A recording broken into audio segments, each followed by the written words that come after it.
Now to our ABC News exclusive. Rapper 21 Savage speaking out for the first time since his release by ICE. The hip-hop artist, who was born in England, was arrested by immigration authorities for overstaying his visa, held for 9 days, forcing him to miss his performance at the Grammys. He sat down with ABC's Linsey Davis here with this exclusive interview. Good morning, Linsey. Good morning, George. Yes, he was born in England, but 21 Savage says he is from Atlanta. He says it's where he grew up, starting in first grade. From the moment he was first detained, his legal team says there's been a lot of misinformation. And less than 24 hours after being released from an ICE detention center, 21 Savage sat down with us to set the record straight.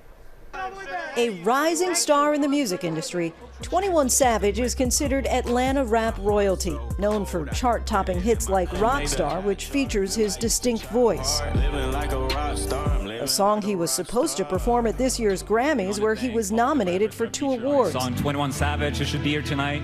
But instead of gracing the stage at the premier event in music, he was being held in an immigration detention center in South Georgia. Many fans were stunned to learn the rapper was born in Britain but lived in Atlanta. Immigration authorities say he overstayed his visa, which expired 13 years ago. I don't think the policy is broken. I feel like the way that they enforce the policy is broken. While he was detained, an outpouring of support from some of the biggest names in the music industry. Share your support. And a petition with nearly 500,000 names to keep him in the U.S. permanently. Jay-Z providing a powerhouse legal team to get him out of the detention center and keep him in the country. Walk us through February 3rd, just a few hours before Super Bowl is about to take place here in Atlanta, and you get pulled over. What happened? I don't even know. I was just driving and I just seen guns and blue lights. And then I was in the back of a car and I was gone.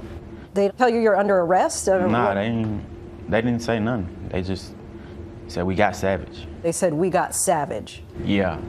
Sounds like this was potentially something they set out to do. This would have been targeted and not just a random traffic stop. It was definitely targeted. The 26-year-old, whose real name is Shea bin Abraham Joseph, says he came to the U.S. with his mom and brothers when he was 7 years old. At a certain point, 2006, your visa expired. I didn't know what a visa was. Like, I was 7 when I first came here. I knew I wasn't born here, but I didn't know like what that meant as far as when I transitioned into an adult, how it was gonna affect my life. I wasn't hiding it, but it's like I didn't want to get deported, so I'm not gonna just come out and be like, "Hey, by the way, I wasn't born here to world." His arrest by the Immigration and Customs Enforcement Agency came just days after the rapper released his music video, A Lot. How many problems you got? A lot. You have a line in there where you say, "Went through some things, but I couldn't imagine my kids stuck at the border." Right. Do you feel like you were targeted as a result of that? Basically being critical of the immigration system here? My lawyers think that. What do you think? I don't really know. I can't really say. I would see why people would think that, but I really can't say. The Department of Homeland Security has been aware he's been living here on an expired visa for some time. Back in 2017, he applied to become a lawful permanent resident. I've been here 20 years, 19 years.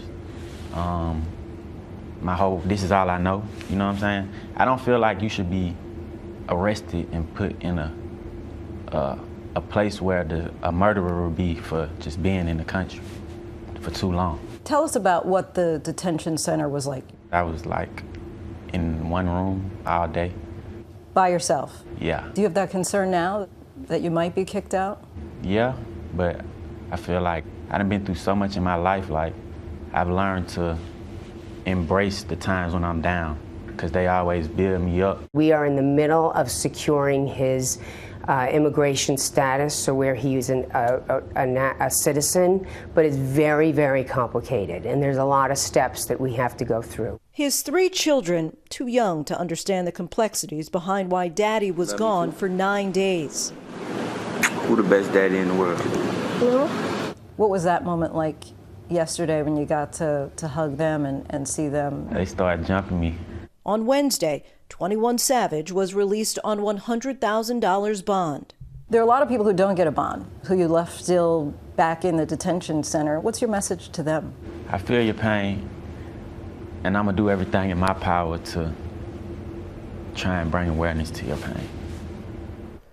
ICE confirms to us that 21 Savage was indeed apprehended during a targeted operation with federal and local law enforcement partners.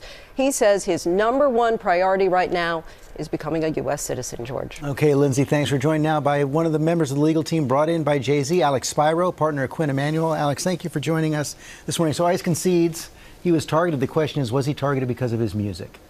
Yes, and we believe honestly that he was targeted, of course, like they said, and part of the reason we think is because he's both a celebrity and they can use this as a way to send a message, and also perhaps because of his music. Is this the case that they would normally bring someone who's been here 19, 20 years? We don't believe so. There's a lot of things about this case that are curious and troubling. Even if you start at the beginning, he's somebody who comes here as a young man. He's one of the dreamers, as they're called. And he comes over here and he has a singular offense for marijuana when he's a college-age person. That's vacated, sealed. There's no issue. He's getting a visa. He's operating in good faith. He's performing. He's giving back to his community. He's a son. He's a father. And yet they take this step, this unusual step, to arrest him the week before the Grammys and not give him bond. And we find the whole thing curious and troubling. And so the big question now is what's next? Is he actually vulnerable to deportation? He's certainly vulnerable, but we're confident, and his fans should be confident, that he'll be able to remain here. And, we're hoping that will give, some hope to everybody else that fights these issues. Well, and that's what I wanted to get to. Is 21 Savage says he wants to send a broader message to educate everyone about what's going on. What is the message? Well, I think the message is that we can't forget about the people that don't have the resources, that don't have the fame to fight for their freedom, both in the criminal system and in the immigration system. There's people that are just totally forgotten that exist in these detention centers, and people like Jay-Z, and he stepped in for Meek Mill, and he stepped in here. And now I'm hoping people like 21 Savage will bring light to these issues and help the people that are forgotten. Alex Spiro, thanks for your time this morning. Thanks so much. Hi, everyone. George Stephanopoulos here. Thanks for checking out the ABC News YouTube channel. If you'd like to get more videos, show highlights, and watch live event coverage, click on the right over here to subscribe to our channel. And don't forget to download the ABC News app for breaking news alerts. Thanks for watching.